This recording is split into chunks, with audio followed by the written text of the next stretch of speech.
buenos días a todos y bienvenidos a una nueva edición de nuestro espacio Omega 3 Insights.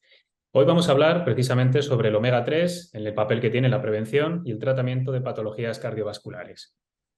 Hoy tenemos la suerte de entrevistar y charlar con el doctor Carlos Hernández, a quien enseguida pasamos a saludar, y antes de nada permitidme que os le presente. El doctor Carlos Hernández es cirujano cardiovascular y es médico funcional por la Universidad de Cartagena de Indias.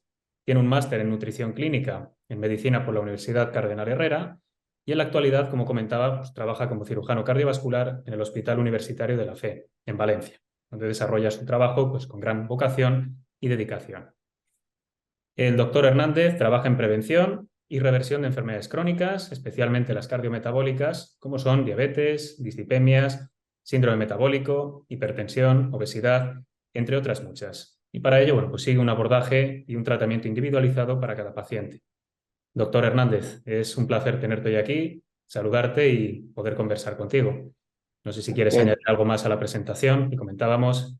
qué tal, Alberto? Buenas, pues, gracias por esa presentación. No, quizás lo único que quisiera matizar que ha habido un pequeño error ahí en lo que me has dicho, en lo que te has referido a mí, es con respecto al lugar donde trabajo actualmente. Mi formación la hice en el Hospital Universitario de la Fe, cirugía cardiovascular, y actualmente estoy en otro hospital que se llama Hospital Universitario de la Ribera, también en Valencia. Así que era simplemente eso, De que a acuerdo. veces se confunden esas cosas, pero nada que sea relevante para el desarrollo de esta charla, ¿no? Perfecto, pues tomamos nota. Muy bien, Carlos. Pues vamos a empezar, vamos a dedicar un primer bloque de introducción, un poquito para ir focalizando el tema. Queremos que nos cuentes de manera didáctica, en líneas generales, qué son las enfermedades cardiometabólicas y por qué, pues ahora mismo en la actualidad suponen pues, uno de los principales desafíos clínicos. Pues, por resumirlo, hacer un abordaje global de esta patología para que toda persona que nos esté escuchando entienda de qué estamos hablando. Tradicionalmente, la enfermedad cardiovascular ha sido enfocada desde el punto de vista de los factores de riesgo. Muchos años antes, por múltiples estudios, nos hemos dado cuenta que la hipertensión, el tabaquismo, las cifras de lípidos alteradas en sangre, pues llevaban a las personas a tener un mayor riesgo de tener eventos cardiovasculares. Pero, bueno, y todos los enfoques a mitigar esos factores de riesgo sí que han dado muy buenos resultados en el manejo de las patologías cardiovasculares, pero nos hemos quedado cortos. Nos hemos quedado cortos sobre todo en el enfoque y en el entender por qué esos factores son los que generan el riesgo cardiovascular. Entonces, durante mucho tiempo hemos jugado a lo que a veces yo llamo la medicina de cazar pájaros. Es que ves el pájaro, le disparas, o ves la hipertensión, le disparas a la hipertensión, ves el tabaquismo, le disparas al tabaquismo, que son cosas buenas, pero no nos estamos preguntando qué es lo que está haciendo que el pájaro huele, qué es lo que está haciendo que esos factores se presenten. Y entonces, en los últimos 15, 10 años, hemos tenido como una revolución en el entendimiento de lo que son los factores de riesgo y nos hemos dado cuenta de que hay muchas otras cosas adicionales que tienen que ser consideradas en el manejo de la patología cardiovascular, sobre todo porque hemos empezado a entender que las alteraciones, sobre todo de los lípidos, de la hipertensión, van condicionadas por unas cosas que no estábamos midiendo previamente o que no estábamos teniendo en cuenta, que son los factores metabólicos. Hay un gran monstruo actualmente en nuestra sociedad, una condición, una patología que se llama la resistencia a la insulina. Entonces, esta resistencia a la insulina es el principio fundamental o la base que desarrolla, para que las personas entiendan, es como el principio fisiológico por el que se desarrolla la prediabetes, la diabetes, el hígado graso, en muchas situaciones la obesidad. Entonces, entender esto, la resistencia a la insulina o los niveles elevados de insulina en sangre, en muchas personas termina siendo la base del desarrollo de la hipertensión, de la dislipidemia, de todas estas alteraciones que actualmente son las que llevan como consecuencia a las enfermedades cardiovasculares. Entonces, más o menos ese es el resumen que yo haría. Perfecto. Sí, nos has hecho una muy buena sinopsis y además hemos apuntado algunos temas que luego vamos a ir cubriendo con bastante más detalle. Me ha gustado mucho además ese símil de la medicina de cazar pájaros. Bien. Sí, sí, medicina Doctor, de tapar huecos también. O sea, cuando vemos sí, una variable, la queremos modificar, pero sin entender qué es lo que ha llevado a esa variable a alterarse, ¿no? Entonces, casualidad o es casualidad. un buen, eso exactamente. Sí, Muy bien. perfecto. Bueno, yo creo que hemos hablado un poquito sobre ello, pero las principales enfermedades cardiometabólicas que nos has comentado, si tuvieses que elegir tres, cinco principales, ¿cuáles señalarías? Em, a ver, no te podría dar un valor, no te podría dar un nombre y precisamente porque eso va en contra de lo que realmente pienso que es la salud. Desafortunadamente, y digo desafortunadamente, como médicos nos han enseñado a ponerle nombres a las cosas, a poner etiquetas a las cosas. Tienes la presión alta, eres hipertenso, tienes alteración de los lípidos, tienes hipercolesterolemia, pero no nos han enseñado a analizar los motivos, las razones, los mecanismos subyacentes. Entonces yo desde hace un tiempo, desde que practico medicina funcional, desde que me adentré en este mundo, intento ni siquiera ver, no me interesan los nombres, o sea, los nombres de prediabetes o diabetes, esos son métodos para encasillar a las personas, métodos para hacer digamos, para que el médico tenga la facilidad de decirle a una persona diabética que este es tu tratamiento. O sea, como médicos Tratamiento. Sí, nos han enseñado a saber ponerle nombres a las cosas porque esos nombres tienen un tratamiento. Entonces no nos han enseñado a entender los mecanismos subyacentes de la enfermedad. Si yo te tuviese que dar un nombre, te diría resistencia a la insulina, hiperinsulinemia. En mi práctica médica, no quiere decir que en otras situaciones por fuera del punto de vista cardiovascular, pero yo creo que actualmente el principal asesino de nuestra sociedad es la resistencia a la insulina, la hiperinsulinemia subclínica, porque pasa desapercibida por la mayoría de los médicos. sí. Entonces, al no detectarla, esa hiperinsulinemia o esa resistencia a la insulina genera múltiples alteraciones inmunológicas, inflamatorias en los lípidos, a múltiples niveles, ¿no? Que no lleva a las personas a tener problemas cardiovasculares. Entonces, esa sería la que yo escogería. Perfecto. Y desde luego es muy interesante este cambio de paradigma que comentas, que abre las puertas, yo creo, a muchísima investigación y precisamente a no estar tan encasillados. Eh, Doctor, quería preguntarte también por qué piensas, o bueno, cuáles son las causas, si se conocen algunas o algunas hipótesis, de por qué han aumentado tanto la prevalencia, bueno, pues de este tipo de enfermedades en la población. ¿Obedece a un mejor diagnóstico, cambios en nuestro estilo de vida, dieta, ambientales? Supongo que será una mezcla un poco de todo. Sí, sí, absolutamente.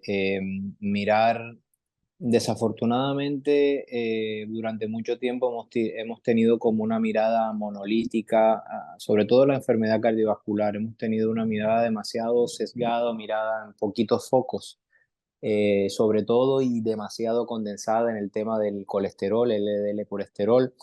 Y eso desafortunadamente como médicos, bueno, yo siempre lo digo abiertamente, que creo que nos ha embrutecido eso. O sea, como médico, el ver un valor y decir, esta es la causa y olvidarte y lo único que tienes que hacer es bajarlo. Entonces, nos ha perdido de vista la otra parte o la otra gran cantidad de factores que hacen parte de esa ecuación. Creo que esa, para mí, si me preguntas honestamente, creo que esa es la principal causa, sobre todo porque al estar focalizados tanto en el LDL colesterol, hemos perdido de vista el resto de cosas metabólicas como la resistencia a la insulina que hablé previamente, que generan inflamación, disfunción de nuestro endotelio, en fin, más probabilidad de que esos lípidos adquieran características aterogénicas y eso pasa desafortunadamente desapercibido, porque el médico está solamente pensando en el azúcar, en la hemoglobina glicosilada y no se da cuenta de que antes de que una persona sea diabética o antes de que una persona sea prediabética o tenga hígado grasos, No, están pasando una multitud de cosas en tu fisiología que afortunadamente hoy podemos medir, pero nuestro enfoque médico, a la medicina convencional, le cuesta dar ese paso a que prevención no significa detección precoz de que eres diabético, de que eres, sino es detectar tus mecanismos antes de que se manifiesten. Y creo que estamos fallando en eso, Alberto. Perfecto, queda claro. Yo creo que es muy importante tenerlo en cuenta. Doctor, quería preguntarte también, bueno, ya hemos señalado algunos, pero por dejarlo así un poco claro, ¿qué nos puedes aportar?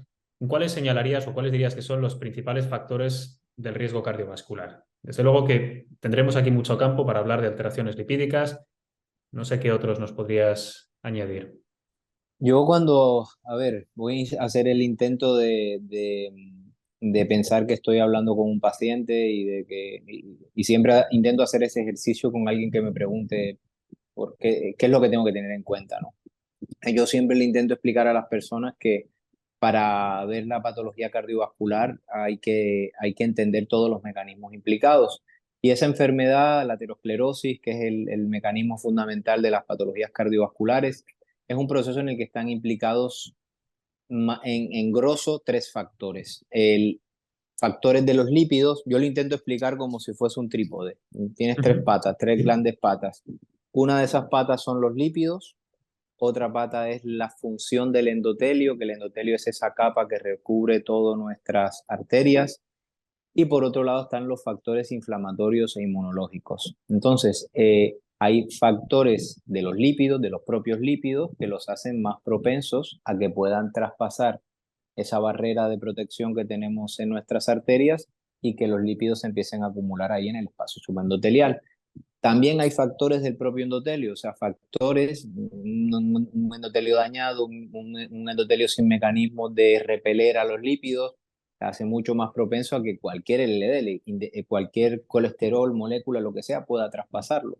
Y Ujú. luego ya una vez que las moléculas de los lípidos, de LDL o ApoB, que son los barquitos que transportan el colesterol, una vez que han traspasado el endotelio y están ahí en el espacio subendotelial, ya ahí lo que viene es un proceso inflamatorio, un proceso inmunológico.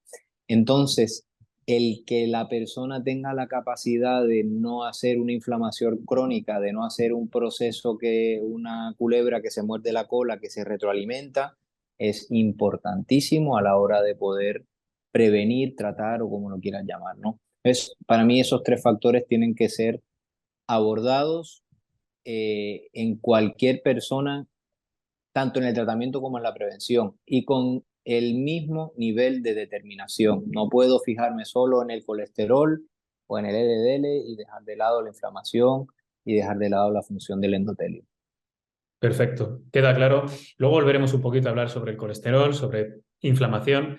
Entiendo un poco por la respuesta que nos dabas que efectivamente sí que tenemos pues, una capacidad, un margen de actuación precisamente pues, para frenar o contener un poco estos riesgos.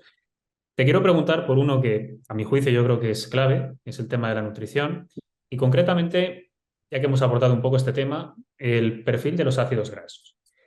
¿Qué ácidos grasos, qué vitaminas o bueno, u otros lípidos crees que están directamente relacionados con el riesgo cardiovascular?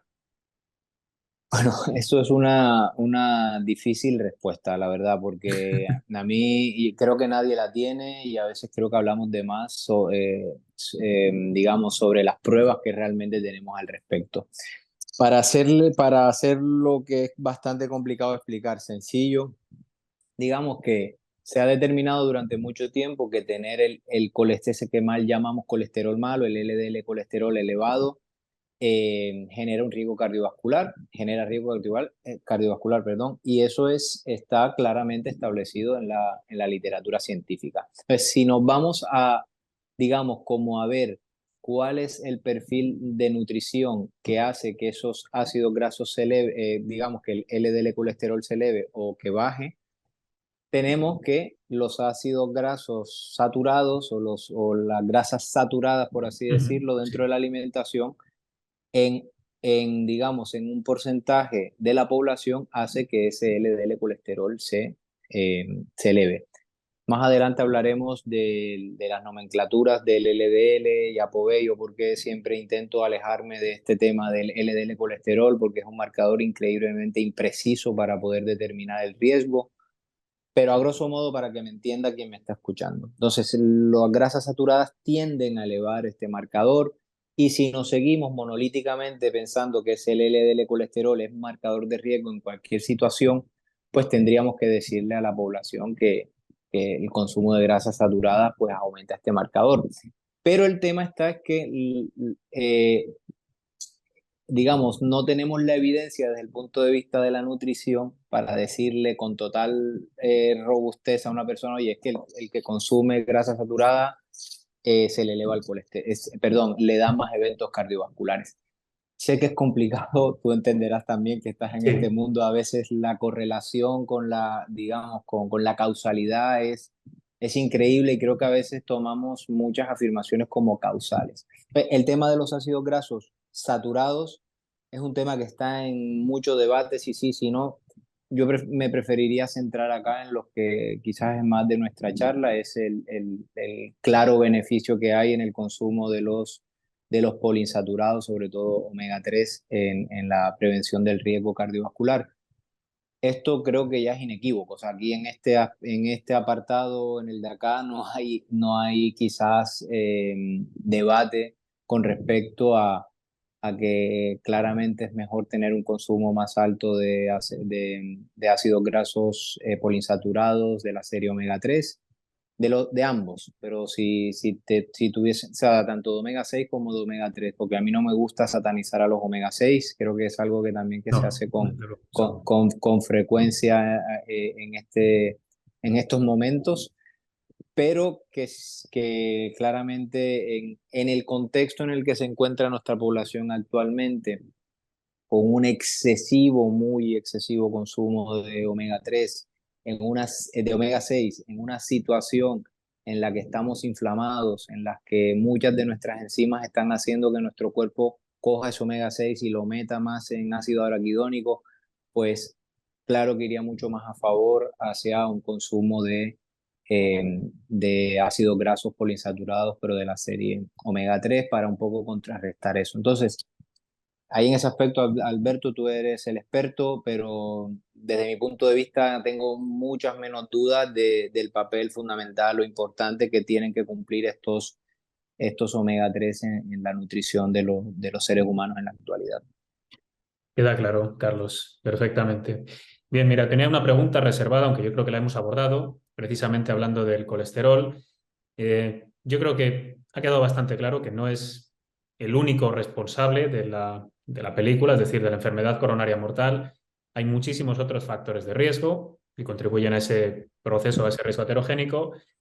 Y sí que te voy a preguntar por uno en concreto, ¿vale? Es decir, si tiene alguna relación directa o cómo afecta en todo esto el tema de la hipertensión, ¿vale? De hecho, hablábamos de los omega 3 y la EFSA, la Agencia Europea de Seguridad Alimentaria, tiene emitida una alegación de salud que nos dice que el consumo de 3 gramos diarios de EPA más DHA, principales omega 3 de cadena larga, son eficaces para normalizar pues, tensión sistólica y diastólica. ¿Qué nos puedes contar? ¿Cómo afecta esa hipertensión y si te parece esa pauta suficiente, si podría ser extrapolable a mucha gente, a poca? ¿Cómo nos contextualizas esto? Bueno, la hipertensión arterial, digamos, cuando yo me enfrento a una persona con hipertensión arterial, tengo que hacer dos distinciones. Hay hipertensiones arteriales que son, digamos, con alta influencia genética, que es una proporción pequeñita, pese a lo que piensa la gente, que es que mi padre fue hipertenso, pues yo soy Viene de hipertenso. familia, No, sí. eso es algo que como médicos hemos cometido una catástrofe en el sistema de pensamiento de la gente muy grande. Pero la gran mayoría de las personas están en hipertensiones que son secundarias, o sea, algo le está pasando a esa persona que su cuerpo como mecanismo de defensa eleva la tensión arterial. Entonces, esos son mecanismos adaptativos. La persona eleva la tensión arterial por algo que le está pasando. Entonces, esa mecanismo adaptativo que es la hipertensión arterial, esto se ha demostrado así de forma inequívoca. Cuanto más se eleva esa presión arterial, es más probable la incidencia de enfermedades cardiovasculares. Y de ahí que quizás si hay algo a lo cual tienes que darle más relevancia en el transcurso de la vida de todos los seres humanos, debería ser la tensión arterial controlada. Entonces yo en ese aspecto me autocatalogo como un nazi, o sea, no creo que se deba hacer permisivo, digamos, con las cifras de tensión arterial elevada, porque esto en cualquier momento de la vida te genera riesgo de ictus, de patologías cardiovasculares, los cuales son los principales asesinos de nuestra sociedad, ¿no? Entonces, si estamos en el campo de que queremos vivir más, de que queremos tener calidad de vida, la hipertensión es uno de los principales focos de mi atención médica. Evidentemente, cuando analizas a una persona con hipertensión, hay muchos factores que generan la hipertensión. Y como bien mencionabas tú, los omega 3, la deficiencia o la mala composición de ácidos grasos de nuestras membranas celulares genera muchas veces predisposiciones en las personas a que no tengan la capacidad de adaptarse o disminuir la inflamación o de contrarrestar en algunos casos las injurias que recibimos todos los días, ¿no? Entonces aquí los omega 3 se convierten en una poderosa estrategia que ayuda desde múltiples puntos de vista a modular el tono simpático, a mejorar la composición de nuestras membranas celulares, por su capacidad antiinflamatoria, mitigar, en fin, a todos los efectos que tenemos dañinos durante el día, a la capacidad también de mitigar los efectos de los ROS, del oxígeno, en fin, que creo que hace parte dentro del arsenal que tenemos, no es el único, pero que debe ser considerado en toda persona que tiene hipertensión. Perfecto, Carlos. Muy bien. Ya por último, bueno, pues para cerrar un poco este capítulo, voy a remitirme, te voy a preguntar por un tema estrella que nos has trasladado al principio, que es la resistencia a la insulina.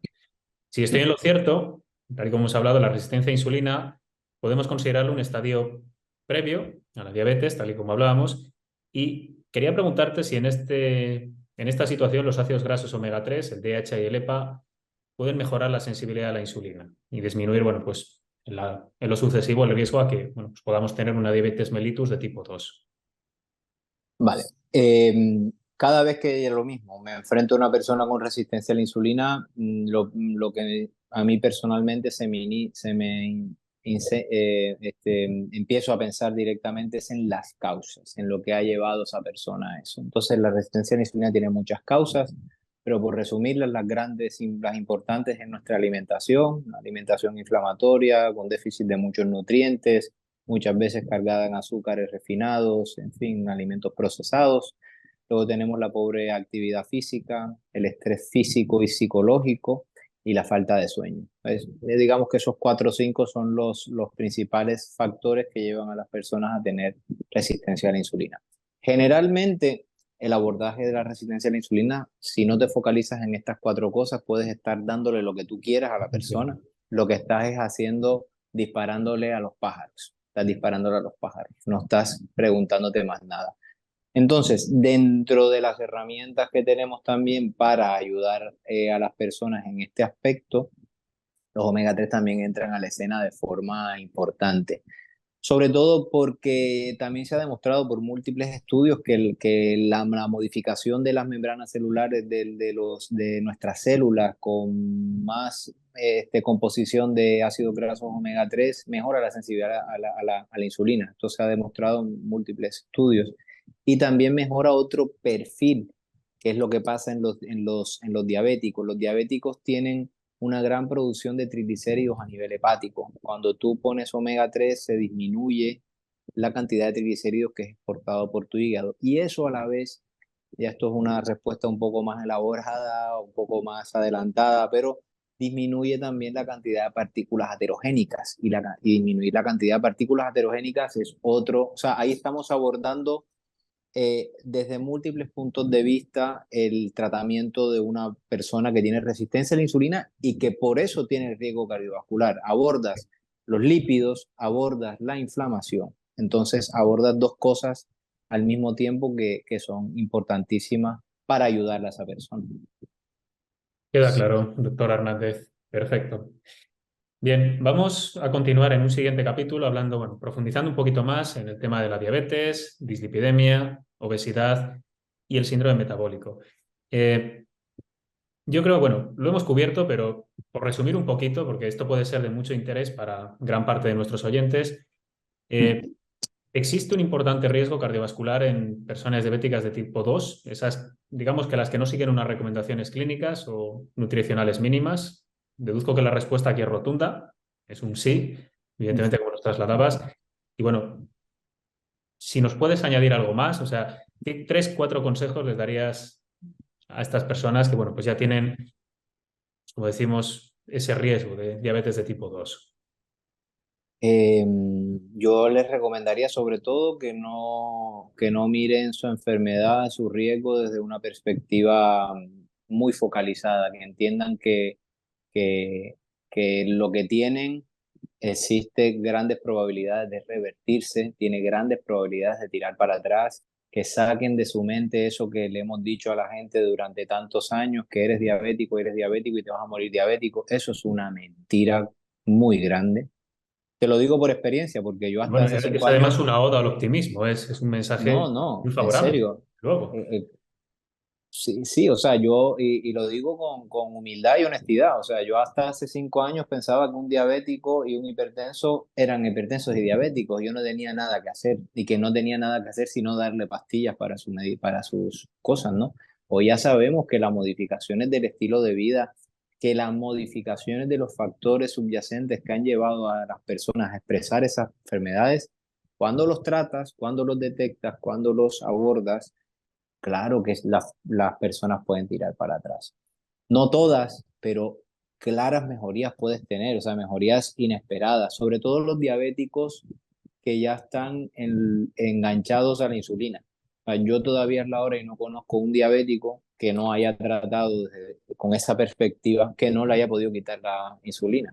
Entonces, al tú quitarle la insulina a una persona exógena, quiero decir, le estás haciendo un gran favor a su vida, o sea, le estás quitando un riesgo muy importante de enfermar en el futuro. Entonces yo, optimismo, como lo dices tú, mostrarle a la persona que hay caminos, que no hay un solo camino, que hay muchos caminos, pero que entienda que tiene que gran parte de que el que se abran esos caminos depende de ella. Nosotros aquí médicos somos guías, la persona tiene que decidirlo. es importante precisamente esa voluntad por parte del paciente de ser consciente cómo puede revertir y atajar esta situación. Perfecto, es un mensaje muy, muy importante. Bien, quería preguntarte, bueno, ya que hemos hablado tanto también de los efectos, bueno, cardioprotectores que tienen los omega 3, el DHA y el EPA, ¿por qué tienen esos beneficios en personas diabéticas de tipo 2? ¿Cuáles resumirías que son, bueno, pues los principales focos de acción, probablemente a múltiples niveles? ¿Cuáles señalarías?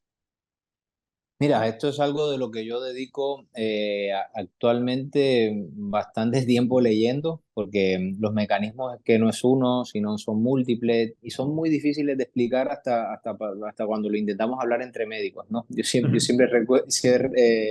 Yo siempre recuerdo hace varios años cuando le empezaba a poner omega 3 a mis pacientes, que mis propios colegas que saben del corazón, pues se reían de por qué le estaba dando yo aceite de ballena a los pacientes. Entonces, muchas veces el entendimiento de esto es complicado, pero bueno, lo que hacen los omega 3, digamos, cuando una persona es diabética, es hipertensa, tiene síndrome metabólico, esas patologías desafortunadamente se asocian con unos cambios enzimáticos en la cadena en la que digamos, se metabolizan los omega 3 y los omega 6. Entonces, esos cambios en esas enzimas que se llaman las desaturasas están digamos, están con una conformación que hacen que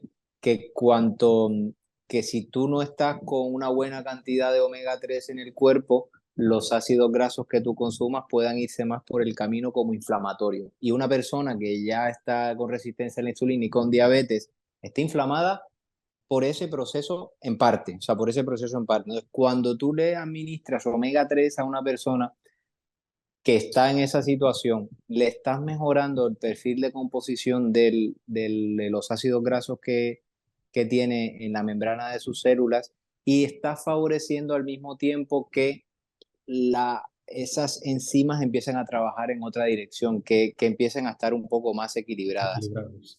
Exactamente. Entonces, eso para mí es fundamental porque la inflamación sistémica es otro de los asesinos de nuestra sociedad y si lo abordas desde ese punto de vista, pues sirve, ¿no? Todo lo que pueda aportar en ese Sí. proceso fisiopatológico, yo siempre lo tengo en cuenta. Y probablemente ahora se me está, bueno, ya lo hemos hablado antes, esa misma cambio de composición hace que tus células sean más sensibles a la insulina, otro aspecto, entonces puedes disminuir los requerimientos de insulina, pueden disminuir la cantidad de insulina que bombea tu páncreas, disminuye la hiperinsulinemia. Entonces, son cosas que ayudan a cualquier persona que tenga diabetes. Es algo que yo. Ah, bueno, y lo de los triglicéridos también lo hemos hablado previamente. Si Sí, ahora, tienes ahora te iba ese a mi... preguntar por ello, además, Vale, sí. vale. Bueno, ya está, era eso. Perfecto, queda claro, doctor. De hecho, nos mencionaban los triglicéridos, vamos con ello, porque la EFSA, la Agencia Europea de Seguridad Alimentaria, también recoge, bueno, pues los beneficios que nos dan 2 gramos de EPA y de DHA para normalizar esa hipertrigliceridemia. ¿En qué situaciones, en qué cuadros clínicos consideras que esta suplementación puede beneficiar al paciente? Bueno, también hay que diferenciar porque hay personas que tienen triglicéridos elevados de forma genética, o sea, las típicas hipertrigliceridemias familiares. Ujú. Y por un lado está ahora que es el otro aspecto, que es el mayoritario ahora, los triglicéridos elevados de causa metabólica, de resistencia a la insulina, de síndrome metabólico. Ambos se benefician, ambos, ¿vale? Lo que pasa es que, y esto es un poco mi opinión, no quiero aquí centrarme en lo que está escrito, lo que no. Lo que sí notas es que las personas que tienen hipertrigliceridemia familiar necesitan dosis mucho más altas, por lo menos eso es lo que yo veo en mi práctica. Ujú. Pues estas personas se mueven con triglicéridos de 500, 600, entonces los omega 3 hacen a dosis elevadas, por encima de 4 gramos, necesitas darle dosis contundentes para que esos triglicéridos bajen un 30% al menos. Algunas personas necesitas añadir algún medicamento para hacer una buena sinergia, pero desde luego pienso que tienen que estar salvo contraindicación en el manejo de una hipertrigliceridemia familiar. Y luego en el contexto de los triglicéridos elevados por patologías metabólicas, no suelo irme tan alto, o sea, no suelo subirlos tanto porque sé que el mecanismo fundamental por el que están elevados los triglicéridos es la salud metabólica. Entonces, normalmente al corregir la salud metabólica, los triglicéridos tiran para abajo, pero los sigo administrando a dosis un poco más, sí, a dosis de 2 gramos al día. Perfecto, doctor Hernández. Quería preguntarte también, porque bueno, yo creo que es algo que le puede estar interesando a mucha gente, a lo mejor desde hace unas líneas ya pensando, bueno, ¿y qué pasa con una situación como mi caso de, bueno, por ejemplo, en obesidad, ¿vale? Es decir, ¿piensas que puede ser una estrategia eficaz para, bueno, pues ayudar a controlar el peso? Bueno, ahí ya que me haces una pregunta demasiado profunda. Sí, Si entendemos la enfermedad si entendemos la obesidad como una patología multifactorial, que factorial. como creo que se tiene que entender, Ujú. claro que o sea, no me atrevería a decirte los omega 3 son digamos, la panacea y es lo que va a curar la obesidad, eso sería absurdo Todos en este entendemos que hay contexto. muchas más cosas.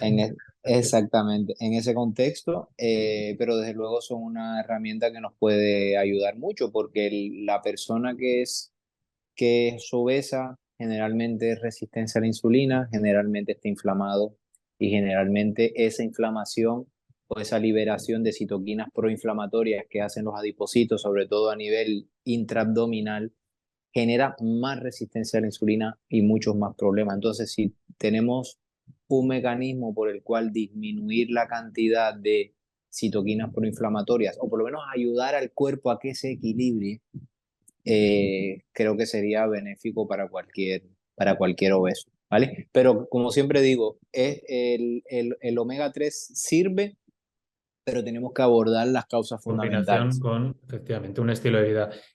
Genial. Luego dedicaremos precisamente un capítulo para abordar, bueno, pues otros muchos otras muchas pautas de estilo de vida saludable. Quería preguntarte por último, ya para cerrar este capítulo, si, bueno, ya que hemos estado hablando tanto de los niveles de ácidos grasos omega 3, en qué casos resultan más favorables, no cometer el riesgo tampoco de tener precisamente un exceso. ¿Crees importante poder testar el índice omega 3 en pacientes con riesgo cardiovascular previo, pues, a una suplementación? Parece una estrategia importante. En una, digamos, en un escenario perfecto, ideal, idóneo, donde todos entendiésemos esto, pues claro que para mí sería, y para mí lo es, o sea, lo que para mí es importantísimo hacerlo, pero tengo que tener claro en el mundo en el que vivo, en la situación en la que estoy. Yo practico medicina en hospital público y también hago medicina pues por parte privada. Y te das cuenta que no puedes, tú puedes creer que es lo perfecto hacerlo y creo que lo es, o sea, debería ser obligatorio saberlo antes de iniciar un tratamiento, pero sabes que no lo puedes hacer en todas las situaciones. Eh, Creo que el saber ese dato es lo que marca muchas veces, alguna vez lo hemos hablado antes, Alberto, en Sí, charlas internas, creo que ese saber ese dato es lo que marca la diferencia en muchas personas o muchos estudios clínicos que se han realizado previamente, en los cuales algunos no han mostrado beneficios suficientes y en otros casos en los cuales hemos obtenido, digamos, como eventos adversos por la administración de los omega 3. Sin saber ese dato, sin saber que lo que tú le estás administrando a esa persona realmente lleva a esa persona a unos niveles adecuados de ácidos grasos en sus membranas, siempre vamos a estar disparando, o sea, vamos, usando la misma medicina para todos, que yo siempre he considerado que esto claro. es un error Sí, fundamental de no se cómo puede. hacemos las cosas ahora. Desde luego. Coincido plenamente. Queda claro.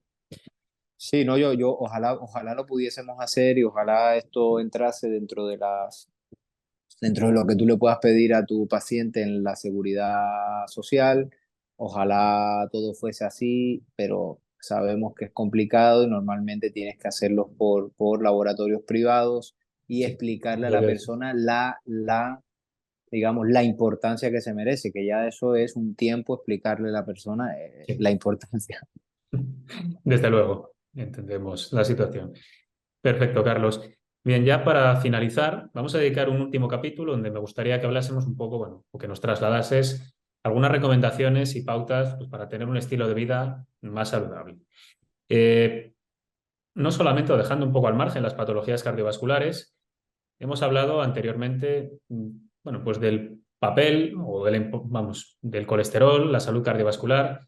Y hay, hoy en día, pues tú mejor que yo sabes que hay muchísimas personas que están, pues, en un tratamiento crónico, precisamente con estatinas, pues para bajar los niveles de colesterol. Mm, ¿Crees que es importante en este tipo de pacientes algún tipo de suplementación para, bueno, para que no se cometan, bueno, pues otros riesgos derivados de la administración o el consumo de estatinas de manera continuada? Eh, bueno, es profunda también tu pregunta, como todas, Alberto. A ver, ¿por dónde empezar? Eh, el mundo de las estatinas digamos, esta estatino, tanto no sé cómo decir, la fiebre de las estatinas esta mirada monolítica o dicotómica, diría yo, sobre las Sí. estatinas que existe donde por un lado está el cardiólogo que solo piensa que las estatinas son, digamos, enviadas del cielo para salvar a la humanidad y es el único medicamento y lo mejor que ha existido. Y por otro lado está quien piensa que es el demonio, que nunca se tiene que usar, que es lo peor que se ha producido.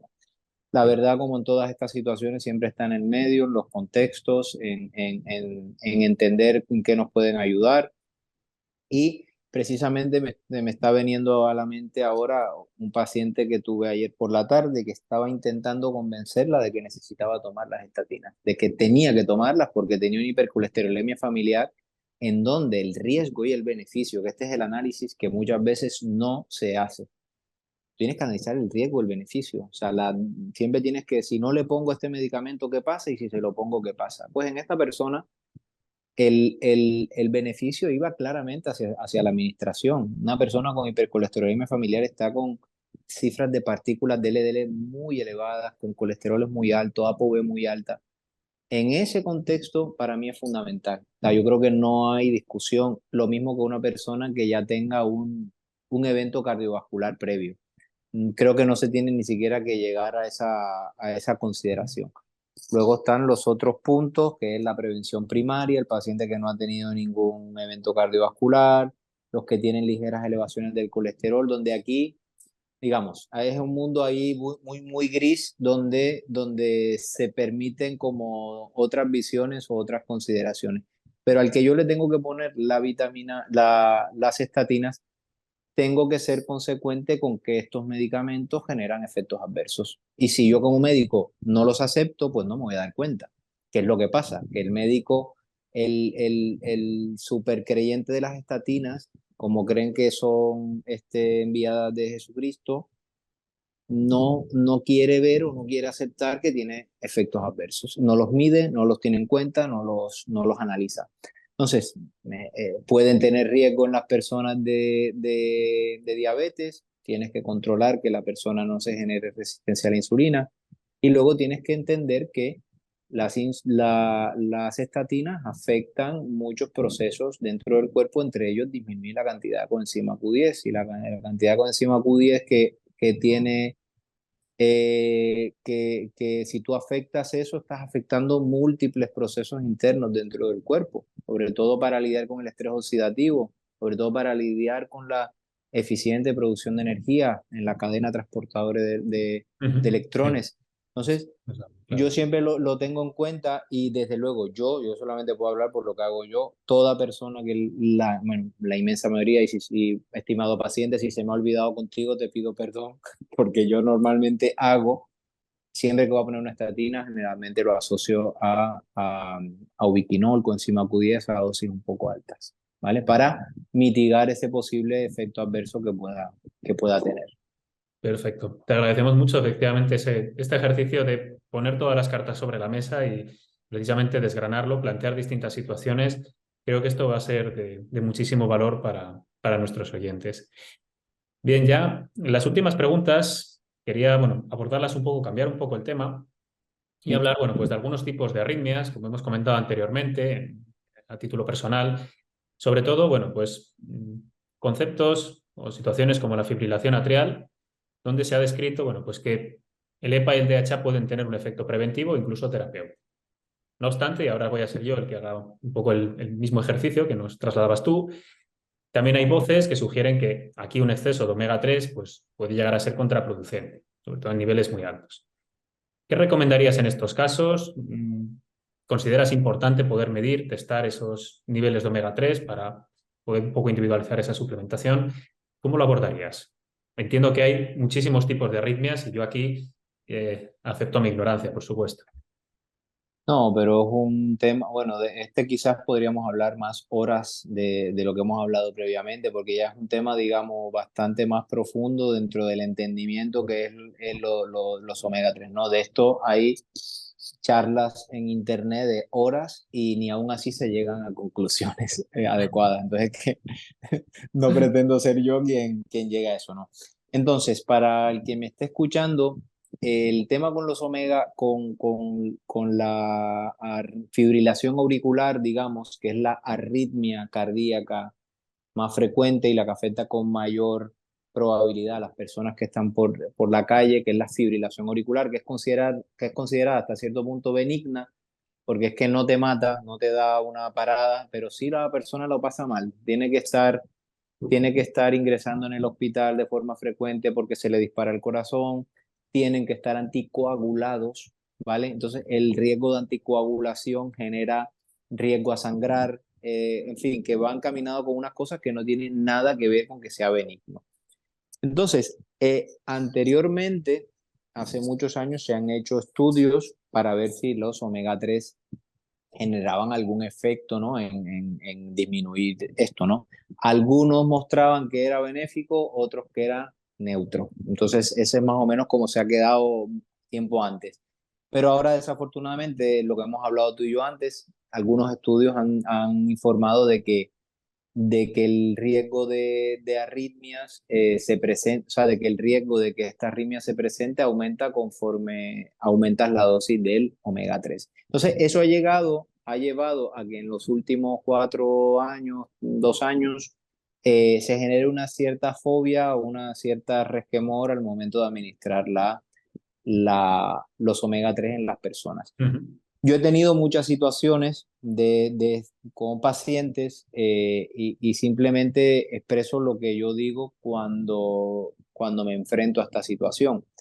Si yo veo una persona que tiene fibrilación auricular, yo intento medirle el omega 3 porque factores inflamatorios, o sea, digamos, la arritmia puede ser causada por aumento del tono simpático, por inflamación, por muchas cosas, ¿no? Y si yo mido el omega 3 y me doy cuenta de que esa persona es deficiente, para mí uno de los principales cosas que voy a hacer para mejorarle a esa persona es corregirle eso. Y probablemente con eso le esté ayudando a su arritmia. Pero si yo no lo mido y se lo doy a todo el mundo sin ninguna consideración, pues probablemente esté dándole unas dosis muy grandes a personas que ya tengan unos niveles quizás correctos. Y ahí es donde entra el margen de te estás pasando, lo que hablábamos Sí. en algún momento, ¿no? De nos estamos Ujú. pasando, pero no te estás dando cuenta que te estás pasando y eso es lo que reflejan los estudios, desde mi punto de Claro, vista, ¿no? desde luego. Sí, creo que es muy clara esta conclusión, efectivamente. Bien, doctor, ya para ir terminando, te voy a pedir simplemente que nos comentes otros nutrientes o moléculas que tú consideras pues, importantes para mitigar pues, otros factores de riesgo cardiovascular que hemos hablado, como son el estrés oxidativo o la inflamación. ¿Vale? Los dos factores que, bueno, creo que son un denominador común de las enfermedades cardiovasculares. Bueno, es solo mirar, es que, bueno, los omega 3 la coenzima Q10, analizar bien que las personas tengan unos niveles adecuados de vitamina D, que también ayuda inmunomodulando y disminuyendo la inflamación. Y mire, me has pillado un poco con los calzones bajos, como dicen ahí, porque normalmente no suelo estar como que pendiente hago lo mismo para todas las personas, sino cada persona para mí es un mundo diferente, suelo pedir analíticas bastante profundas y en función de esas analíticas empiezo a jugar con lo que con la que persona necesita. Pero para mí es fundamental entender desde el punto de vista cardiovascular todo lo que afecte a la inflamación, todo lo que altere nuestro sistema inmunológico y todo lo que altere la función de nuestro endotelio. Y eso son una cantidad de cosas, Alberto, que es imposible Sí.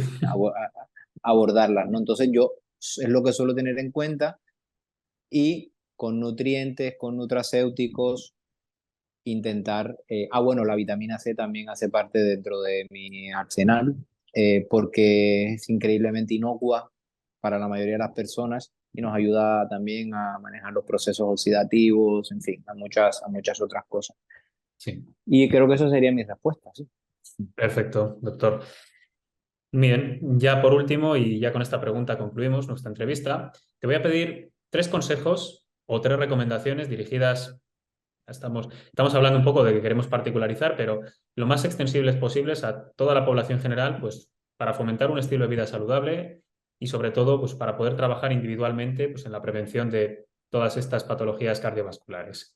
Por obvias que sean, yo creo que siempre es necesario pues eso, que nos las A trasladéis ver, desde vuestra experiencia. sí, a ver, yo creo que como humanos, si bien somos muy diferentes, compartimos como una estructura o una columna vertebral de cosas que nos viene bien a todos, ¿no? Entonces, Ujú. esas son las cosas sobre las cuales yo hago énfasis. Y ya el tema de la individualidad es un poquito aquí, un poquito allá de ciertas cosas, pero la base o la estructura creo que para todos los humanos termina siendo la misma. A nivel de la alimentación, yo le digo, o sea, el ser más, el tirar más para alguna corriente ideológica es secundario para mí. Para mí lo importante es que la persona coma alimentos reales, alimentos sin procesar, alimentos que intentar que no tengan aditivos, que no tengan tanta azúcar ni cosas en exceso.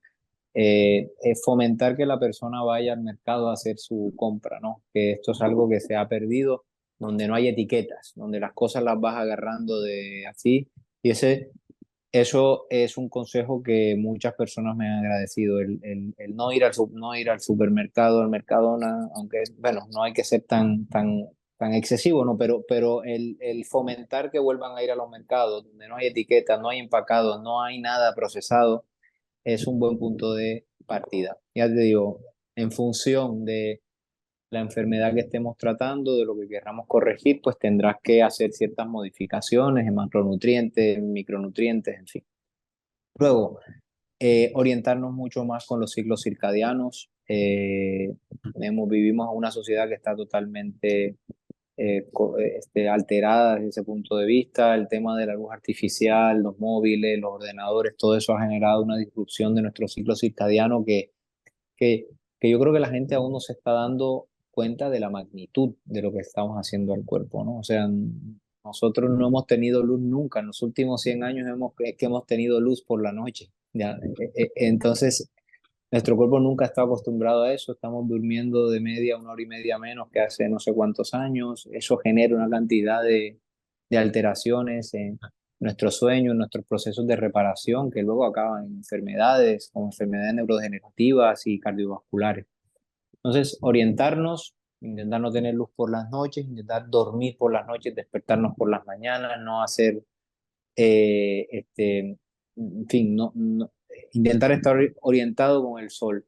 Y el otro mecanismo o el otro proceso el cual yo incentivaría a las personas a tener un poco más o sea, que lo viesen como la pastilla, la mejor pastilla de todas, es la actividad física, es porque esa pastilla afecta a toda nuestra fisiología. Digamos, no hay un solo mecanismo por el cual la actividad física no sea benéfica para nosotros, sobre todo cuando se hacen las dosis adecuadas, sin muchos excesos, pero la dosis correcta para la mayoría de las personas a nivel metabólico, a nivel inflamatorio, a nivel de regulación de todos nuestros sistemas. Para mí es una herramienta fundamental y cuando la persona no quiere actividad física, yo tengo que explicarle y hacerle entender de que ella misma es la que está poniéndose dardos en su salud. O sea, cuando una persona no hace actividad física de fuerza, cuando no hace actividad física aeróbica, que son pilares fundamentales de la longevidad y pilares fundamentales para poder prevenir enfermedades cardiovasculares. Y nada, Alberto, eso serían mis cálculos. Coincido plenamente contigo en este último punto. Pues, Carlos, nada, simplemente de comentarte que ha sido un verdadero placer tenerte hoy con nosotros aquí en este espacio Omega 3 Insights. Una vez más, poder volver a hablar contigo, que siempre es un placer y es muy enriquecedor. Nos has dado una información muy valiosa, de gran valor, que seguro que todos nuestros oyentes, vamos, lo van a tener en muy alta estima. Y bueno, simplemente, nada, agradecerte de nuevo todo tu tiempo, para toda la información y la experiencia y nada, esperamos vernos muy próximamente y volver a hablar. Un Bueno, placer. nada, yo también quiero agradecerte a ti, siempre te lo he dicho, disfruto mucho de estas conversaciones contigo porque eres una persona que mira todos estos temas siempre con el soporte científico, sin fanatismo, todo como tiene que verse, ¿no? Con todas las perspectivas, con mente abierta y aprendo mucho de ti también. Así que te lo agradezco, para mí es un placer haber estado aquí y compartir experiencias. Y espero que a las personas que nos hayan o que nos escuchen, que les sirva de algo. Estoy seguro que sí. Muy bien, Carlos. Pues un placer y estamos en Hasta contacto. luego. Hasta Hasta la próxima. luego.